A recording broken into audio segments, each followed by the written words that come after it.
ప్రభు అయిన యేసుక్రీస్తు నామంలో మీకు అందరికీ శుభాభివందనములు తెలియజేస్తూ, ఈ విధంగా ప్రభు మాటను ఇంకొకసారి మీ ముందుకు తీసుకురావడానికి ప్రభు ఇచ్చిన కృపను బట్టి నేను ప్రభుకి ఎంతగానో కృతజ్ఞతలు చెల్లిస్తూ ఉన్నా. మరి మీ ముందుకు రావడాన్ని బట్టి కూడా నేను చాలా సంతోషిస్తున్నా. వాక్య గ్రంథంలో చూసుకున్నట్లయితే మనకు బాగా తెలుసు, ఈస్టర్ గురించి అందరికీ చాలా విషయాలు తెలుసు. అయితే ఈరోజు ఒక 3 విషయాలతో మీ ముందుకు రావాలని నేను ఇష్టపడుతున్నా. మొట్టమొదటి విషయం ఒకసారి మనం చదువుకుందాం. మత్తయి సువార్త 27వ అధ్యాయము 66వ వచనంలో ఒక మాట మనకు కనిపిస్తుంది. అక్కడ మనం చూస్తే మనకు ఆధారం దొరుకుతుంది. ఏంటంటే, ఈ శాస్త్రులు, పరిసయ్యులు, ఆ కాలంలో ఉన్నటువంటి మత ప్రవిష్టులు, రోమా సామ్రాజ్యం అందరూ కలిసి యేసు ప్రభు చనిపోయిన తర్వాత, గుడ్ ఫ్రైడే రోజు చనిపోయిన తర్వాత ఆ సమాధి మూసివేయటం జరిగింది. వాళ్ళకి ఎక్కడో ఒక చిన్న నమ్మకం ఉంది, ఆయన లేస్తాడేమో. ఎందుకంటే చాలాసార్లు చెప్పారు కదా, చాలాసార్లు ప్రభు చెప్పిన మాటలు మనకంటే శత్రువుకి ఎక్కువ జ్ఞాపకం ఉంటుంది. చాలాసార్లు మనకు చెప్పిన ప్రవచనాలు మనం మర్చిపోతాం, కానీ సాతానుడు బాగా జ్ఞాపకం పెట్టుకుంటాడు. సో అట్లాగే ఇక్కడ నేను ఇంకా దాని లోపలికి వెళ్ళదలుచుకోలేదు, కానీ మళ్ళీ ఈ మాట దగ్గరికి నేను వస్తున్నాను. అక్కడ శాస్త్రులు, పరిశీలందరూ కూడా స్ట్రాంగ్ గా నమ్మారు యేసుప్రభు లెగుస్తారని. అందుకే ఏం చేశారంటే, ఆ రాయి పెట్టి ఆ రాయి మీద రోమా సామ్రాజ్యపు ముద్ర వేయటం జరిగింది. అంటే సీల్ వేస్తారు. ఇంకా ఆ రాయి ఏది ఏమైనా సరే జరగదు. ఆ రాయిని ఎవ్వరు జరపలేరు. పెద్ద రాయిని పెట్టేశారు. అందరూ అనుకున్నారు, ప్రపంచం అందరూ అనుకున్నారు, అయిపోయింది, క్లోజ్ అయిపోయింది అని అనుకున్నారు. కానీ శుక్రవారం ఇది జరిగింది. క్లోజ్ చేసేశారు. బాధపడ్డారు. యేసుప్రభుని వెంబడించిన వారందరూ కూడా బాధపడ్డారు, వేదన పడ్డారు, కృంగిపోయారు, కుమిలిపోయారు, కన్నీరు గార్చారు. దేవాలయపు తెర చినిగింది, చీకటిగా మారిపోయింది, ఆకాశం చీకటిగా మారిపోయింది, చీకటి ఛాయలు ఆ ప్రాంతాలన్నీ అలుముకున్నాయి అని బాధపడ్డారు. శనివారం అంతా బాధపడ్డారు. అయితే ఒక్క మాట నేను మీకు చెప్పాలనుకుంటున్నా. శుక్రవారంతో మన జీవితం అయిపోలా. శనివారం తర్వాత ఆదివారము అనే ఒక ఓపెనింగ్ మన జీవితంలో ఖచ్చితంగా ఉంటుంది. హల్లెలూయా. ఇక్కడ యేసుప్రభు జీవితంలో కూడా ఈస్టర్ సండే కూడా జరిగినది. శుక్రవారం మూసేశారు, ఆదివారం దేవుడు దాన్ని తెరుచుకుని, పరలోక దూతల చేత అది తెరవబడి, మనుషుల చేత తెరవబడలా. క్లోజ్ చేసింది మనిషి అయితే తెరిచింది మాత్రం దేవుడు. హల్లెలూయా. అందుకే నేను ఇక్కడ ఒక మాట చెప్పాలనుకుంటున్నా. క్లోజింగ్ జరుగుతుంది ఖచ్చితంగా. మన జీవితంలో కూడా కొన్ని క్లోజ్ అయిపోతాయి, కానీ closing is for grand opening. చాలా గ్రాండ్ గా దేవుడు ఓపెన్ చేస్తే, దేవుడు ఓపెన్ చేస్తుంది, గ్రాండ్ గా ఓపెన్ చేస్తాడు. మనిషి క్లోజ్ చేసేయచ్చు, మనుషులు క్లోజ్ చేసేయచ్చు కొన్ని దారులు. నేను ఇక్కడ ఒక మాట చెప్పాలనుకుంటున్నా. అన్ని మూయబడిపోయినాయి, అన్ని దారులు మూయబడిపోయినాయి. ఇంకా ఏ దారి లేదు. మనిషి తెరిస్తే కొంచెం తెరిచేవాడేమో, మనిషి తెరిస్తే ఇంకొక విధంగా తెరిచేవాడేమో, కానీ తండ్రి అయిన దేవుడు దాన్ని తెరిచాడు. కాబట్టి నేను అంటున్నా, గ్రాండ్ ఓపెనింగ్ చేశాడు. మనుష్య ఊహకు అతీతంగా అన్ని సమాధులు ఈ రోజుకి మూయబడే ఉన్నాయి. ఒక్క సమాధి మాత్రమే, యేసుప్రభు సమాధి మాత్రమే తెరువబడి ఉంది. ఎందుకు అంటే దానికి అర్థం ఏంటంటే, దేవుడు దాన్ని తెరిస్తే యుగ యుగాలకు అది తెరుచుకునే ఉంటది, కానీ అది ఇంకా మూయబడదు. చాలా మంది మనుషులు చనిపోయిన వాళ్ళు లేచి తిరిగి చనిపోయిన వాళ్ళు ఉన్నారు, కానీ యేసుప్రభు మాత్రం మరణించి తిరిగి లేచి ఆయన పరలోకానికి వెళ్ళిపోయాడు. పరలోకంలోకి వెళ్ళిపోయిన తర్వాత పరిశుద్ధాత్మగా మన మధ్యలో సంచారం చేస్తున్నాడు. మన గుండె గుడిలో ఆయన దేవుడై ఉన్నాడు తప్ప ఆయన మళ్ళీ సమాధిలోకి వెళ్ళలేదండి. ఆయన సమాధిలోకి వెళ్ళిన దాఖలాలు లేవు. అందుకే నేను అంటాను, 2025 సంవత్సరాలు గడిచిపోయిన ఆ సమాధి ఇప్పటికే తెరిచే ఉంది. నేను అంటాను, దేవుడు మనిషి మూసేస్తాడు, కానీ దేవుడు తెరుస్తాడు తప్పకుండా. దేవుడు తెరిస్తే ఆ దారి ఎలా ఉంటది అంటే, ఎవ్వరు ఊహించని ఒక గ్రాండ్ ఓపెనింగ్ ని దేవుడు చేయబోతున్నాడు. ఈరోజు నా జీవితంలో ఏవి క్లోజ్ అయిపోయినా నాకు తెలియదు. నేను మళ్ళీ చెప్పాలనుకుంటున్నా, closing is for grand opening. Hallelujah, hallelujah. నేనైతే చాలా సంతోషపడుతున్నా. మనుషులందరూ కొద్దిమంది సంతోషపడింటారు. శాస్త్రులు, పరిచయాలు అనుకున్నా వీడి చాప్టర్ క్లోజ్ అయిపోయింది అనుకున్నాడు. క్లోజ్ అయిపోయిన దాన్ని దేవుడు గ్రాండ్ ఓపెనింగ్ చేశాడు. ఈరోజు మనకు డాక్టర్స్ అందరూ చెప్పొచ్చు, అన్ని దారులు మూసివేయబడచ్చు. నీ జీవితంలో ఇంకా దారి ఎటు చూసినా నాకు ఏ దారి లేదండి అని చాలా మంది నా దగ్గరకు వచ్చి ఏడుస్తారు. కానీ నేను మీకు ఒక గుడ్ న్యూస్ చెప్పాలనుకుంటున్నా. అందరూ మూసేయచ్చు, దారులన్నీ మూయబడచ్చు, కానీ దేవుని దారి మాత్రం ఖచ్చితంగా తెరుచుకునే ఉంటది. అందుకే నేను అన్నాను, దాన్ని గ్రాండ్ ఓపెనింగ్. మనిషిలాగా తెరవడైనా దేవుడిలాగా తెరిచి చూపిస్తాడు. హల్లెలూయా. ఈరోజు డాక్టర్స్ అందరూ మన దారులు మూసేయచ్చు, కానీ ప్రభువు దారి మాత్రం, ఆయన మాత్రం దాన్ని గ్రాండ్ గా ఓపెన్ చేయబోతున్నాడు. హల్లెలూయా. మనుషులందరూ బ్యాంకులన్నీ మూసేసుకుని పోవచ్చు, కానీ పరలోకపు బ్యాంక్, మన దేవుని ధననిధి మాత్రం ఎప్పుడు మన కోసం మూయబడదు. అది గ్రాండ్ ఓపెనింగ్ తో తెరుచుకునే ఉంటుంది. మనిషి ఏ దారి మూసాడో మీ జీవితంలో నాకు తెలియదు, కానీ నేనైతే ఈ రోజు మాట్లాడాలనుకున్నా. ఏ దారి మూయబడిందో ఈస్టర్ మనకు నేర్పిస్తుంది. అంత గట్టి సామ్రాజ్యం, రోమా సామ్రాజ్యం బిగించి వేసిన ఆ బండనే పక్కకు తొలిచి దేవుడు బయటికి రాగలిగినప్పుడు ఈరోజు మన చట్టం కావచ్చు, రాజ్యాంగం కావచ్చు, ఇంకోరు కావచ్చు, ఎవరైనా సరే ఎంత క్లోజ్ చేసినా దేవుడు ఖచ్చితంగా గ్రాండ్ ఓపెనింగ్ ని మన లైఫ్ లోకి తీసుకురాబోతున్నాడు. హల్లెలూయా. కొన్ని అథెంటిక్ ఎగ్జాంపుల్స్ దావీదు జీవితంలో కనుక మనం చూస్తే, దావీదు రాజు అవ్వకుండా కొన్ని దేశాలు అడ్డుపడి అంట చరిత్ర చెప్తుంది. అంటే బైబిల్లో రాయబడలేదు కదండి అని మీరు అంటారేమో, చరిత్ర చెప్తుంది. చాలా కోణాల్లో మనం ఆలోచిస్తే దావీదు రాజు అవ్వకుండా ఎంతో మంది అడ్డుగా వచ్చి దారులన్నీ మూసేశారు, కానీ దేవుని దారి తెరవటం వల్ల, గ్రాండ్ ఓపెనింగ్ చేయటం వల్ల, మనిషి ఒకవేళ తెరిస్తే దావీదు మామూలుగా రాజు అవ్వనేమో, కానీ దేవుడు చేసిన గ్రాండ్ ఓపెనింగ్ దావీదు మహారాజు అవ్వడం మాత్రమే కాదు, ఈ లోకంలోకి అభిషక్తుడైన యేసు ప్రభు రావడానికి దావీదు వంశంలో నుండి దేవుడు ఒక పెద్ద ద్వారం తెరిచాడు. హల్లెలూయా. రాజుల రాజు, ప్రభువుల ప్రభు అయిన యేసు ప్రభు దావీదు వంశంలో పుట్టడానికి దేవుడు ఒక గొప్ప ద్వారం తెరిచాడు. ఈరోజు ఏ ద్వారం మూయబడిందో నాకు తెలీదు. మూయబడిన ప్రతి ద్వారం, మూయబడటం తెరవబడటానికి అన్నట్లు ఎంతైనా మూసుకోవచ్చు మన ద్వారాలు, కానీ ఈరోజు నేను మాట్లాడుతున్నా, ప్రవచనాత్మకంగా నేను పలుకుతున్నా, అది గ్రాండ్ ఓపెనింగ్ మన జీవితంలో కాబోతుంది. యోసేపు జీవితాన్ని కనుక చూసుకుంటే అన్ని దారులు మూసివేయబడ్డాయి. దేవుడి ప్రవచనం తన జీవితంలో నెరవేర్చబడటానికి ఒక దారి కూడా లేదు, అన్ని క్లోజ్ అయిపోయినాయి. కానీ 4 దిక్కులను సృష్టించిన దేవుడు 4 దిక్కులు మూయబడిన పరలోకపు దిక్కు మాత్రం మన కోసం తెరిచే ఉంటుంది. దేవుడు గ్రాండ్ ఓపెనింగ్ చేశాడు. క్లోజ్ అయిపోయింది, బట్ గ్రాండ్ ఓపెనింగ్ దేవుడు ఎలా గ్రాండ్ ఓపెనింగ్ చేశాడంటే, ఒక అంతఃపురానికి ప్రిజన్ లో ఉన్న మనిషి ప్రిన్స్ గా దేవుడు బయటికి తీసుకొచ్చాడు. ఈరోజు నా జీవితం ఎక్కడుందో నాకు తెలియదు, అన్ని దారులు మూయబడచ్చు, కానీ దేవుడి దారి మాత్రం ఖచ్చితంగా తెరుచుకునే ఉంటది. అందరూ నిన్ను ప్రేమించటం ఆగిపోవచ్చు, కానీ దేవుడి ప్రేమ మాత్రం ఆగదు. నీకు డబ్బులు ఇచ్చే వాళ్ళందరూ వెనక్కి తిరిగిపోవచ్చు, నీకు సహాయం చేసే వాళ్ళందరూ వెనక్కి తిరిగిపోవచ్చు, కానీ నీకు సహాయం చేసే పరలోకపు హస్తం మాత్రం నీ కోసం తెరువబడే ఉంటది. ఈరోజు నువ్వు ఏది అనుకోవచ్చు, అయ్యో వాళ్ళు వచ్చి నన్ను గురించి చెడ్డగా మాట్లాడి నాకున్న పరిస్థితులన్నీ ఇలాగా మూసేశారని అనుకోవచ్చు, కానీ దేవుడు నిన్ను గురించి మంచి సాక్ష్యం ఇస్తే, ఆ గ్రాండ్ ఓపెనింగ్ చేస్తే మనుషులు ఎవ్వరు దాన్ని అడ్డుకోలేరు. సో ఈరోజు మనుషులు ఏ దారి మూసినా దేవుడి దారి మాత్రం ఖచ్చితంగా తెరుచుకునే ఉంటుంది. బైబిల్లో ఎన్నో ఎగ్జాంపుల్స్ మనం చూడొచ్చు. అయితే ఇంకొక సాక్ష్యం నాకు జ్ఞాపకం వస్తుంది, ఆ సాక్ష్యం చెప్పాలని నేను ఆశపడుతున్నా. ఒకసారి ఒక సిస్టర్ గారు నాతో చెప్తా ఉన్నారు. ఏంటండి అంటే, ఆవిడ బాబు ఉంటాడు, 2 సంవత్సరాలు 3 సంవత్సరాల బాబు ఉంటాడు. స్నానానికి వెళ్ళేసరికి ఆ బాబు ఏం చేశాడంటే బయట ల్యాచ్ పెట్టేశాడు. డోర్ క్లోజ్ అయిపోయింది, బాత్రూమ్ డోర్ క్లోజ్ అయిపోయింది, అన్ని డోర్స్ క్లోజ్ అయిపోయినాయి. తను చాలాసేపు పిలిచారంట 2 గంటల సేపు వెయిట్ చేశారంట. అసలు ఎవ్వరూ పలకలేదు, ఏం చెయ్యాలో అర్థం కాలేదు ఆవిడకి. వాష్రూమ్ లో ఉన్న కమోడ్ మీదకి ఎక్కి వెనకలున్న విండోకి ఉన్న గ్లాసెస్ అన్ని తీసేసి రోడ్లోకి అరిచారంట. అరిచారు. ఆవిడకి ఓపిక ఉన్నంత వరకు అరిచారు, అయిపోయింది. కూర్చుని ప్రార్థన చేయడం స్టార్ట్ చేసిందంట. ఒక ముసలావిడ, ఒక మామగారు వచ్చి అందరినీ తీసుకొచ్చి, ఆవిడే వచ్చారంట. వచ్చి తలుపు కొడుతుంటే ఈవిడ తలుపు తీయకపోయేసరికి అందరినీ తీసుకొచ్చి ఆ తలుపులన్నీ పగలగొట్టించి లోపలికి వచ్చి ఆ తలుపు తీసేశారు. ఇంకా బాబు ఏడుస్తున్నాడు, బాబుని తీసుకుని అయిపోయింది. ఆ రోజు అయిపోయింది. దీంట్లో ఆశ్చర్యం ఏముంది అని అనుకుంటాము. మరుసటి రోజు ఆవిడ బయట వాకింగ్ చేస్తున్నారు. వాకింగ్ చేస్తుంటే ఆ మామగారితో అంటున్నారంట, మామగారు చాలా థ్యాంక్స్ అండి, నిన్న అసలు మీకు భలే వినిపించిందండి, పెద్దవాళ్ళకి వినిపించలేదు, యవనస్తులకు వినిపించలేదు, రోడ్లో వెళ్ళే వాళ్ళకి వినిపించలేదు, మీకు మాత్రం వినిపించింది మామగారు, థ్యాంక్స్ మామగారు, మీరు వచ్చి తలుపు తీశారంటే ఆవిడ సైగ చేస్తుందంట. ఏం చెప్తున్నావు అంటే క్వశ్చన్ మార్క్ పెట్టారండి. ఈవిడి మళ్ళీ చెప్తుందంట, మామగారు గుర్తులేదా, నిన్న మా ఇంటికి వచ్చారు కదా అంటే ఆవిడ అస్సలు తెలియనట్టు చేస్తున్నారంట. అప్పుడు ఎవరో పక్కన వాళ్ళు చెప్పారంట, ఏం మాట్లాడుతున్నారు సిస్టర్ గారు మీరు, ఆవిడికి వినిపించడం ఏంటి, ఆవిడికి అసలు చెవులు 2 వినిపించవు, పూర్తిగా వినిపించవు అని చెప్పారు. ఆవిడ కళ్ళల్లో నీళ్ళు తిరిగిపోయినాయంట.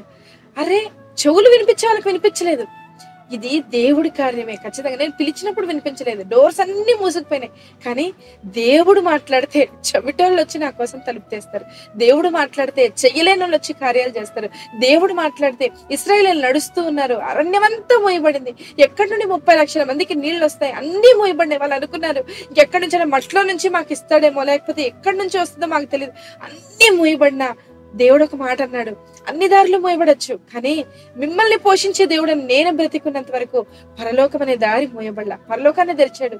మేఘాలు వచ్చినాయి. మేఘాలు వచ్చి మన్నాను కురిపించి 30 లక్షల మందిని పోషించాడు. ఈరోజు అంత గొప్ప కార్యాలు, అసాధ్యమైన వాటిని దేవుడు ఓపెన్ చేయగలిగినప్పుడు, ఆయన ఓపెనింగ్ గ్రాండ్ గా చేయగలిగినప్పుడు, ఈరోజు నీ జీవితంలో ఏది మోయబడిందో నాకు తెలియదు, ప్రవచనాత్మకంగా నేను మాట్లాడుతున్నా, ఆయన గ్రాండ్ ఓపెనింగ్ చేస్తున్నాడు. హల్లెలూయా. దేవుడి మాట మన హృదయంలో స్థిరపరచును గాక. ఈ ఫస్ట్ థింగ్ నేను చెప్పాలనుకున్నా, మూయబడిన సమాధి మనకి ఏం నేర్పిస్తుందో తెలుసా? సమాధి మూయబడితేనే అయిపోయింది, చాప్టర్ అయిపోయింది అన్న సమాధే గనక తెరుబడి దేవుడు బయటికి రాగలిగితే, నీ నా జీవితంలో ఏది మూయబడినా God is going to open it. God is going to do grand opening. అందుకే నేను ఈ ఫస్ట్ మాట చెప్పాలనుకున్నా, closing is for grand opening. Hallelujah. Mattayi సువార్త 28వ అధ్యాయం 6వ వచనంలో కనిపిస్తుంది.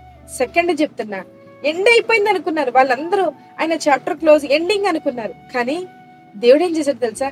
న్యూ బిగినింగ్ ఇచ్చాడు. చనిపోయిన దేవుడు చనిపోయినట్లేగల ఆయన పునరుత్థాన శక్తితో లేచాడు, ఆయన ఆధిపత్యంతో లేచాడు. అందుకే ఎఫెసీ పత్రిక 1వ అధ్యాయం 23వ వచనంలో ఈ మాట మనం చూస్తే గనక నాకు చాలా ఆశ్చర్యం అనిపిస్తుంది, చాలా గొప్పగా కూడా అనిపిస్తుంది. ఆయన ఆధిపత్యము, అధికారము, శక్తి కంటే కూడా అన్ని నామముల కంటే ఉన్నతముగా ఆయన లేపాడంట. ఈ యుగంలో మాత్రమే కాదు, రాబో యుగములందు కూడా ఆయన లేపాడంట. హల్లెలూయా. ఒక మెసేజ్ ఇస్తుంది. ఆ ఎండింగ్ బానే ఉంది. ఆ ఎండింగ్ ఎట్లాగుందంటే, అందరూ వచ్చారు, సిలువలో చనిపోయాడు, ఇంత బ్రతికి చచ్చిపోయాడు ఏంటని అనుకున్నారు. కానీ ఎండింగ్ తో అయిపోలా. మన యేసయ్యలో జీవితం ఎండింగ్ తో అయిపోదు, ఒక న్యూ బిగినింగ్ ఖచ్చితంగా మనకి ఇస్తాడు. హల్లెలూయా. దేవుడి మాటను మన వెనికిల్లో దీవించును గాక. న్యూ బిగినింగ్ మనకుంది. నిన్నటిది ఎండింగ్ అయిపోవచ్చు, పాపం ఎండింగ్ అయిపోయింది. దేవుడు ఒక న్యూ బిగినింగ్ ఇచ్చాడు. ఏంటో తెలుసా? రక్షణ అనే న్యూ బిగినింగ్ ఇచ్చాడు. సిక్నెస్ అనేది ఎండ్ అయిపోయింది. హీలింగ్ అనే ఒక న్యూ బిగినింగ్ ని గాడ్ స్టార్ట్ చేశాడు. ఆయన మరణం ద్వారా, ఆయన మరణంలో ఏమిచ్చాడు? ఎండ్ అయిపోయిందని మనం అనుకున్నాం. ఆహా, ఎండింగ్ కామా మాత్రమే. అందరూ ఎండింగ్ అని పెట్టేటప్పుడు ఫుల్ స్టాప్ పెడతారు. ఒక రోజు అయిపోతే ఇంకొక రోజు స్టార్ట్ అవుతుంది, కొత్త రోజు స్టార్ట్ అవుతుంది. ఒక సంవత్సరం అయిపోతే ఇంకొక కొత్తది స్టార్ట్ అవుతుంది. ఒక పండగ అయిపోతే ఇంకొక కొత్త పండగ వస్తుంది. ఒక బట్ట వాడేస్తే ఇంకొక బట్టను మనం వాడతాం. అట్లాగే యేసుప్రభు కూడా ఎండింగ్ చేసేసాడు అని మనుషులు అనుకున్నారు. కానీ ఎండింగ్ తర్వాత ఒక న్యూ బిగినింగ్ ఉందని ఎవరు ఊహించలేకపోయారు. అవును, నిజంగా సిక్నెస్ ఏం చేస్తుంది తెలుసా? మనల్ని ఎండ్ చేస్తుంది. కానీ గాడ్స్ హీలింగ్ ఒక న్యూ బిగినింగ్ మన లైఫ్ లో తీసుకొస్తుంది. పావర్టీ, పేదరికం ఎండింగే, కానీ క్రీస్తు ఐశ్వర్యం ఒక న్యూ బిగినింగ్. శాపము మనిషికి ఎండింగే, కానీ క్రీస్తు ఆశీర్వాదం, క్రీస్తు నీతి 2వ కొరింథీ పత్రిక 5వ అధ్యాయం 21వ వచనం ప్రకారం మనకు ఒక న్యూ బిగినింగ్, క్రీస్తు నీతిని ఆయన మనకి ఇచ్చాడు. 2వ కొరింథీ పత్రిక 8వ అధ్యాయం 9వ వచనం, అతడు పేదవాడైపోయాడు, అది ఎండ్ అయిపోయింది. కానీ ఆయన ఏం చేశాడు తెలుసా?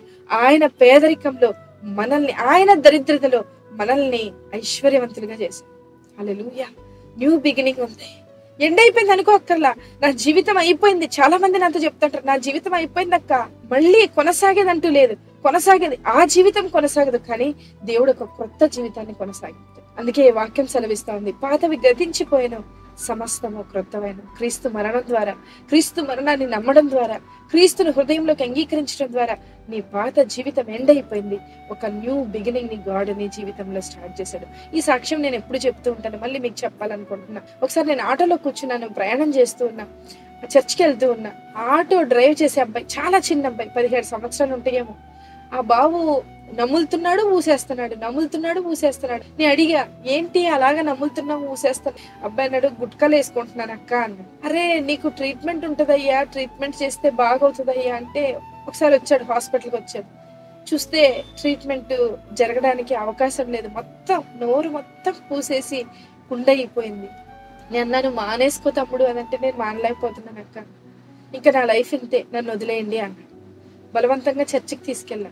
స్టోరీ కట్ చేస్తే 1వ వారం తీసుకెళ్ళా, 2వ వారం తీసుకెళ్ళా, 3వ వారం తీసుకెళ్ళా, 4వ వారం ఆ అబ్బాయి ఎలా ఉన్నాడో నాకు తెలియలేదు. కొన్ని సంవత్సరాల తర్వాత ఆ చర్చికి వెళ్ళాను. మళ్ళీ నేను ఏ చర్చికి వెళ్తే అబ్బాయిని తీసుకెళ్ళాను. ఆ చర్చికి వెళ్తే అందరికీ ఆశ్చర్యం కలిగించే విషయం, ఆ అబ్బాయి ఒక మంచి క్వైర్ లీడర్గా మార్చిపడ్డాడు. దగ్గరికి వెళ్ళా, పలకరించా. తమ్ముడు, ఆ రోజు అన్నావు కదా నా జీవితం ఇంతే, క్రీస్తులో ఒక నూతన ప్రారంభం నాకు జరిగిందక్క.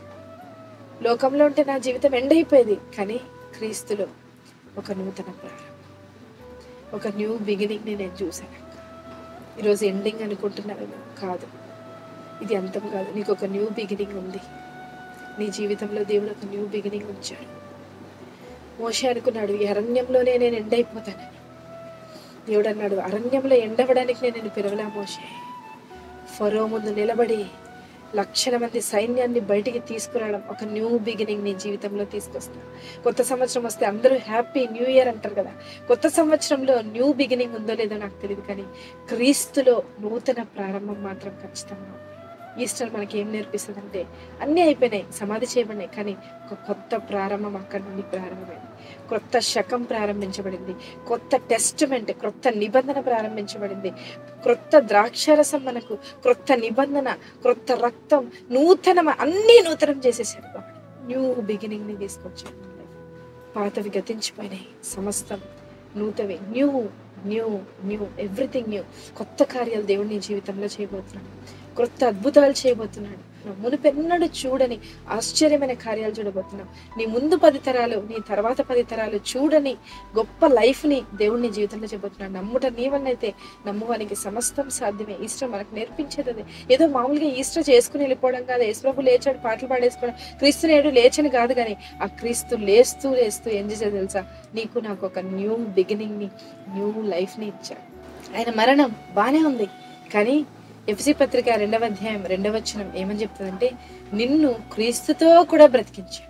మనం మామూలుగా అనుకుంటాం కదా, బాప్తీసం తీసుకున్నాం, నీటిలో మునిగి లెగుస్తున్నాం. అది దేనికి సాదృశ్యం అంటే, క్రీస్తు యొక్క పునరుత్థానానికి సాదృశ్యం.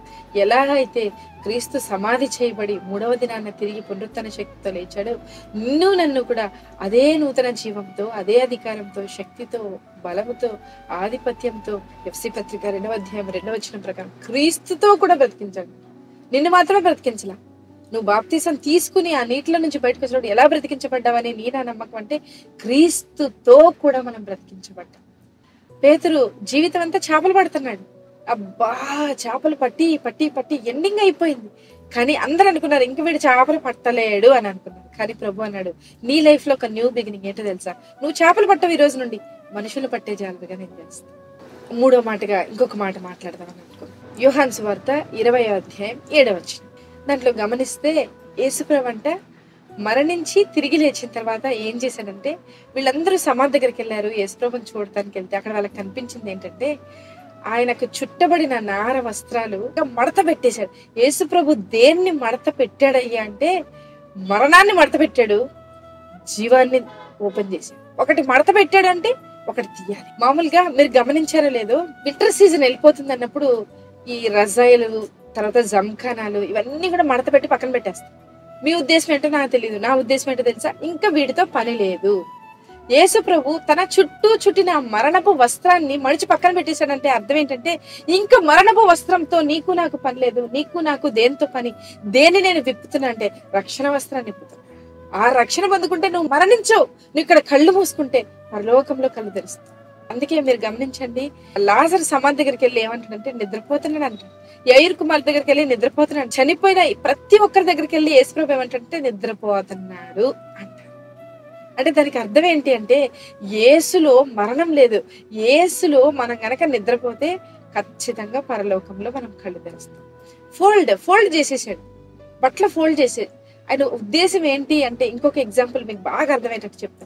బెతెస్దా కొనేటి దగ్గరికి వచ్చి 38 సంవత్సరాలుగా పడి ఉన్న ఆ వ్యక్తిని ఏమంటాడంటే, నీ పరుపు మడుచుకుని వెళ్ళిపో అంట.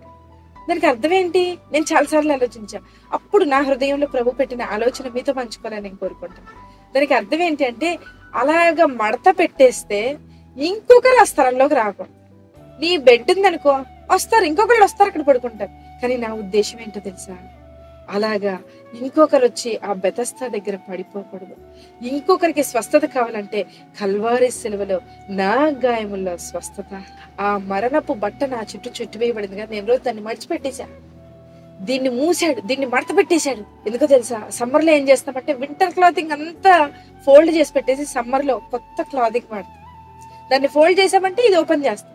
కాటన్స్ యూజ్ చేస్తాము, లేకపోతే ఫ్రీగా మనకు బాగా గాలాడేటివి వాడటానికి ప్రయత్నిస్తాం. ఇది కూడా అంతే. యేసు ప్రభు మడత పెట్టేశాడు, మరణాన్ని మడత పెట్టాడు, జీవాన్ని తెరిచాడు. హల్లెలూయా. కొన్ని మన జీవితంలో ఈరోజు దేవుడు మడత పెట్టబోతున్నాడు. ఎందుకో తెలుసా? కొన్నిటిని తెరవడానికి. నీ ఓటమిని దేవుడు మడత పెట్టేశాడు. గెలుపుని తెరవబోతున్నాడు. గెలుపుని తెరవడానికి ఒక క్లోజ్ అయితే ఒకటి ఓపెన్ అవ్వాలి ఖచ్చితంగా. సో అట్లా దీన్ని ఫోల్డ్ చేశాడు, ఈ బట్టలు ఫోల్డ్ చేశాడు. దానికి అర్థం ఏంటి అంటే, చుట్టి పెట్టబడిన ఆ బట్టలు ఇంకా అవసరం లేదు, ఇంకా వాటితో అవసరం లేదు. నేను మిమ్మల్ని పూర్తిగా మరణం నుండి విడిపించా, జీవంలోకి మిమ్మల్ని తీసుకెళ్ళా. త్రోవ తప్పి తిరుగుతున్న మిమ్మల్ని నేనే మార్గము, నేనే సత్యము, నేనే జీవం అన్న దారిని నేను మీకు చూపించా. ఎంత గొప్ప హోప్ అండి! ఏ దేవుడు ఇవ్వని హోపు. ఈశ్వరుడు మామూలుగా అయిపోలేదు. ఈ 3 విషయాలు మనకు నేర్పిస్తాయి. మడత పెట్టాడు పాపాన్ని, తెరిచాడు రక్షణను. మడత పెట్టాడు అనారోగ్యాన్ని, తెరిచాడు ఆరోగ్యాన్ని. మడత పెట్టేశాడు శాపాన్ని, తెరిచాడు క్రీస్తు నీతిని నీ జీవితంలో.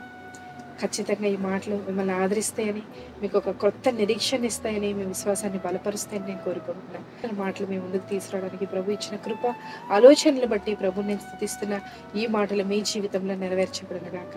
God bless you. ప్రభు మిమ్మల్ని దీవించును గాక.